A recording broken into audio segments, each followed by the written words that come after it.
Di akhir ayat ini Allah mengatakan sesungguhnya Dia Allah yang maha mengetahui segala sesuatu, yang nampak ataupun tidak nampak, yang realita ataupun yang gaib. Allah tahu. Allah bisa melihat apa yang tidak bisa dilihat kita. Di pertemuan sebelumnya saya pernah mendengar bahwa jangankan sesuatu yang gaib, sesuatu yang nyata saja, pandangan kita, mungkin kita bisa melihat ke depan, tapi pandangan kita akan terbatas ketika terhalang oleh benda, misalkan tembok.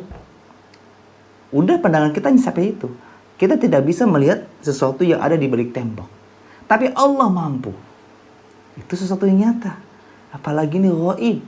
Maka sangat tunggu bagi orang yang mengakui tentang dirinya bisa melihat sesuatu yang gaib, dan sangat tunggu juga bagi orang yang meyakini berita tersebut. Dalam surah Hud ayat 6, Allah Azza wa Jalla berfirman, ini menguatkan ayat-ayat yang sudah dibahas. Wa ma min dabatin fil ardi illa 'ala Allahi rizquha wa ya'lamu mustaqarraha wa mustawda'aha kullun fi kitabim mubin. Kata Allah, tidak ada sesuatu pun yang melata. Tidak ada sesuatu pun makhluk yang melata di bumi ini melainkan hanya Allah yang menjamin rezekinya, dan Dia mengetahui tempat berdiamnya dan tempat penyimpanannya. Semua itu tertulis dalam kitab yang nyata, yaitu maksudnya Lauh Mahfuz.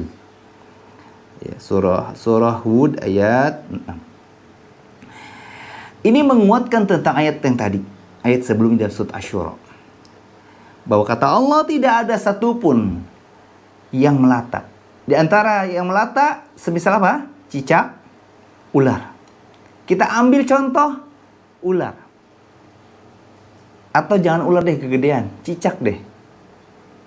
Ada berapa sih kemampuan cicak untuk mencari rezeki Allah, untuk mendapatkan rezeki Allah?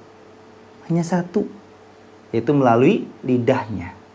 Apakah dengan satu kemampuan ini, kemampuan tunggal yang dimiliki oleh cicak, membuatnya kesulitan mendapatkan rezeki Allah? Contoh di antara rezekinya berupa makanan? Jawabnya, tidak. Justru cicak bisa makan setiap saat yang diinginkannya. Dengan mudah dia menjulurkan lidahnya dengan tepat sasaran mengenai nyamuk misalkan. Itu pun Allah yang berikan kemampuan. Ini bukti dari ayat ini, kata Allah.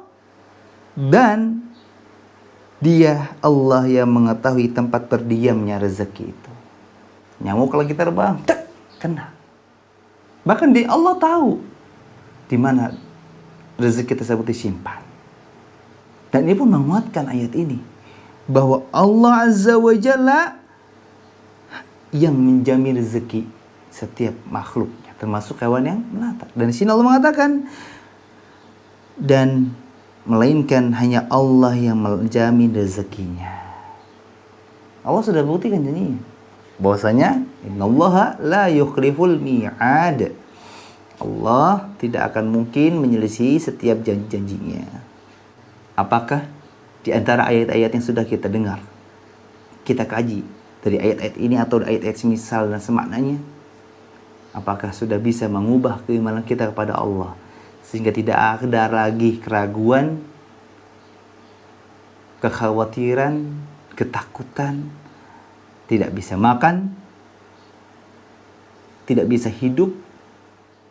Semoga ayat-ayat yang semisal ini, atau khususnya ayat-ayat yang sudah kita pelajari dalam kitab ini, mulai bisa menghilangkan kebodohan, kejahilan, ketidaktahuan, keraguan, ketakutan, sehingga kita bisa menjadi orang yang awalnya lemah menjadi kuat, yang tadinya tidak yakin menjadi yakin, yang tadinya lemah semangat menjadi semangat, yang tadinya pesimis jadi optimis.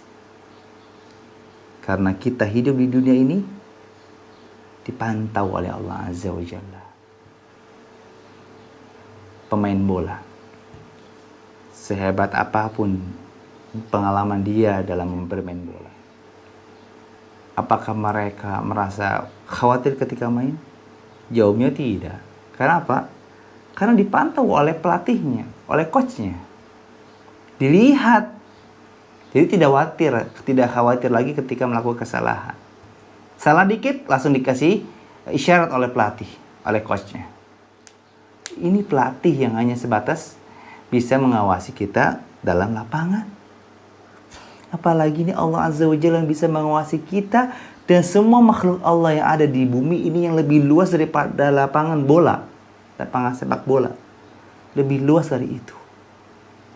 Bisa memantau kita setiap saat, kapanpun dan dimanapun dan dalam keadaan apapun. Harusnya kita harus lebih tenang dari tenangnya para pemain bola ketika dipantau oleh pelatihnya. Saudaraku, Pak pemirsa Khair TV, berbicara rezeki, pertama tidak perlu ditakutkan, tidak perlu dikhawatirkan, karena Allah memberikan rezeki kepada kita bukan dengan satu cara, bukan dengan satu bentuk. Karena ada kalanya Allah memberikan rezeki dengan cara yang kita sudah rencanakan, atau juga dengan cara-cara yang tidak pernah kita rencanakan.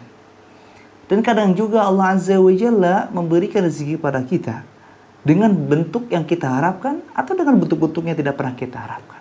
Ada kalanya berupa makanan, berupa kesehatan, berupa uang, berupa keadaan, kesehatan, kemudahan, dan semua hal yang membahagiakan lainnya.